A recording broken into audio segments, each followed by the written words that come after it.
अवसर मिला है, इस अवसर को निभाया जा रहा है। तो वैर विरोध प्रेम, सिर्फ और सिर्फ प्रेम। वैर विरोध की कोई गुंजाइश नहीं, नफरतों की कोई गुंजाइश नहीं, दीवारों की कोई गुंजाइश नहीं। पर दुख की बात है कि इंसान ने सिर्फ और सिर्फ दीवारें खड़ी कर ली हैं अपने आसपास।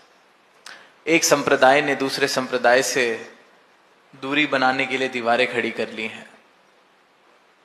संप्रदायों की लड़ाई, चिन्हों की लड़ाई, दिनों की लड़ाई, क्योंकि अज्ञानता है। जिस जीवन में ज्ञान आया है, ब्रह्म ज्ञान आया है, अज्ञानता मिटी है,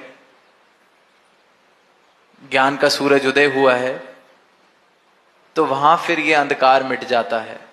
वहां साफ साफ दिखाई देने लगता है कि कल तक जिसको अलग अलग समझ रहे थे, कल तक जिसको उसका भगवान कह रहा था, अपना भगवान कह रहा था, मंदिर वाला भगवान कह रहा था, मस्जिद वाला भगवान कह रहा था, ये तो एक है। काशी काबा एक है राम रहीम। हर संत ने जिसने इस सत्ता को प्राप्त किया है यही संदेश दिया है, और आज भी यही संदेश दिया जा रहा है कि ये जो जीवन है इसकी कदर कर लें, इसका मूल डाल लें। स्वप्न को ही सत्य मान के ये जीवन ना जिया जाए। आंखें खोलकर ये जीवन जीने का अवसर मिला है तो आंखें खोल ली जाएं। कोई और बदलाव की जरूरत नहीं है। कहीं कोई ऐसी बात नहीं कि इतने घंटे एक टांग पर खड़ा होना होगा, इतने घंटे किसी कमरे में रहना पड़ेगा, दिन का इतना समय कोई और कर्म करने पड़ेंगे, बिल्कुल भी नहीं। जिसने परमात्मा पाया है फिर उसके कारोबार में भी परमात्मा साथ है। वो नोट भी गिनता है तो परमात्मा साथ है, वो खाना भी खाता है तो परमात्मा साथ है, क्योंकि परमात्मा कहीं दूर नहीं है। जिसने सही मायनों में इस सत्ता के तत्व रूप से दर्शन किए हैं तो वो फिर कहने को सिर्फ सर्वव्यापी नहीं कहता, वो दर्शन करता है इस सर्वव्यापी के। वो सिर्फ ये कहता नहीं है कि राम हर कण में समाया है, हर घट में समाया है, फिर वो राम के दर्शन करता है। वो सिर्फ कहता ही नहीं है कि अल्लाह शारक से भी करीब है, वो देख रहा है फिर कह रहा है।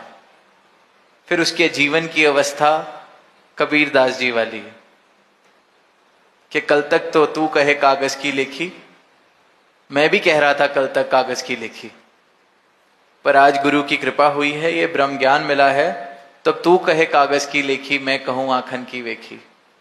आंखों से देखकर इस परमात्मा को फिर भक्ति की जा सकती है। इसकी जानकारी प्राप्त करके, इसका बोध प्राप्त करके भ्रांतियां भ्रम मिट जाते हैं, वैर विरोध के कारण मिट जाते हैं। क्योंकि जितने वैर हैं, जितने विरोध हैं, जितनी नफरतें हैं, सिर्फ और सिर्फ अंधकार, जिस अंधकार की वजह से मेरे जीवन में अहंकार है, सिर्फ और सिर्फ वो कारण है इन विपरीत भावों का। और जहां ये अंधकार मिट जाए, उजियारा हो जाए, तो वहां जीवन उज्जवल हो जाता है। वहां फिर ऐसे भावों की गुंजाइश नहीं रहती, वहां फिर मानवीय गुण बसते हैं, वहां फिर प्रेम, करुणा, नम्रता, सहनशीलता वाले भाव बसते हैं। और इन्हीं भावों के आधार पर एक सुंदर धरा सजाई जा सकती है। इन्हीं भावों के आधार पर एक सुंदर हृदय बन सकता है, जो एक सुंदर परिवार बना सकता है, एक सुंदर मोहल्ला बना सकता है, एक सुंदर समाज बना सकता है। ऊपर ऊपर की सजावट किसी काम नहीं आने वाली। सबको बहुत खूबसूरत वस्त्र मिल जाएं, सबके बहुत कारोबार सुंदर हो जाएं, सब बहुत धनवान हो जाएं, पर अगर हृदय में परिवर्तन नहीं हुए तो ये सजावटें किसी काम की नहीं है। फिर जैसे कि दास ने शुरुआत में कहा कि सुंदर से सुंदर इस हॉल को सजा दिया जाए, पर कोई खुशी का अवसर ना मनाया जाए इसके अंदर, तो ये सजावटें किसी काम की नहीं है। तो यही अवसर है। अगर शांति चाहते हैं तो पहले खुद शांत होना पड़ेगा, प्रेम चाहते हैं तो पहले खुद प्रेम देना पड़ेगा, प्रेम बनना पड़ेगा। और ये बनना मुमकिन है सबके लिए मुमकिन है, क्योंकि इस परमात्मा को जिसने प्राप्त किया है उसके जीवन में प्रेम आ जाता है, उसके जीवन में फिर ये भाव आ जाते हैं, सबके भले के भाव, भला करो सबका प्रभु सबका हो कल्याण, ये वाले भाव आ जाते हैं। और ये भाव सिर्फ तभी आ सकते हैं जब जीवन अंधियारे से उजियारे की तरफ आ जाए, क्योंकि अंधकार में ही हम किसी और की नुकसान की बात करते हैं, किसी और को दुख पहुंचाने की बात करते हैं, किसी और की लकीर छोटी करने की बात करते हैं। अंधकार में, अंधकार खत्म तो सबका भला हो भगवान, ये वाले भाव जीवन में आ जाते हैं। तो यही दातार से अरदास कि मानव जन्म मिला है तो ये प्रयास किया जाए कि मैं इस प्रभु को पा सकूं। सोच के देखें, नाम लिया जा रहा है प्रभु का, उस्तति गाई जा रही है, यशोगान कर रहे हैं, पर क्या इस प्रभु को पाया है? क्या कह सकते हैं कि जो शारक से करीब है वो परमात्मा पा लिया है? क्या कह सकते हैं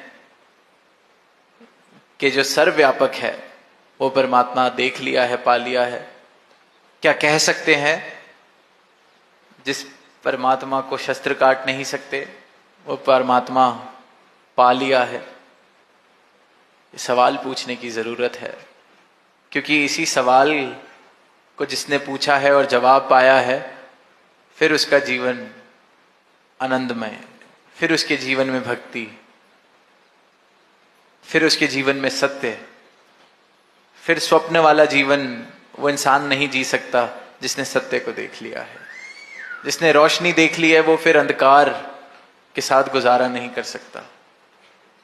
तो संतों ने युगों युगों से यही एक संदेश दिया है कि इस परमात्मा को प्राप्त किया जा सकता है, इसकी भक्ति में जीवन जिया जा सकता है। और संतों ने ऐसा जीवन युगों युगों से जी के दिखाया है, आज भी जी रहे हैं। और यही एक संदेश आदिकाल से जो सत्य है, आज जो सत्य है और जो दिख रहा है, सब खत्म हो जाएगा तब भी जो सत्य रहेगा, इस सत्ता को परमात्मा कहा जाता है। इस सत्ता के दर्शन कर लिए जाएं, इस सत्ता के साथ नाता जोड़ लिया जाए, इस सत्ता को जान कर ये जान लिया जाए कि हम भी सत्ता के ही अंश हैं। फिर सत्य वाला जीवन हम सबके हिस्से, हम सबकी झोली में आ सकता है। प्रेम से कहना।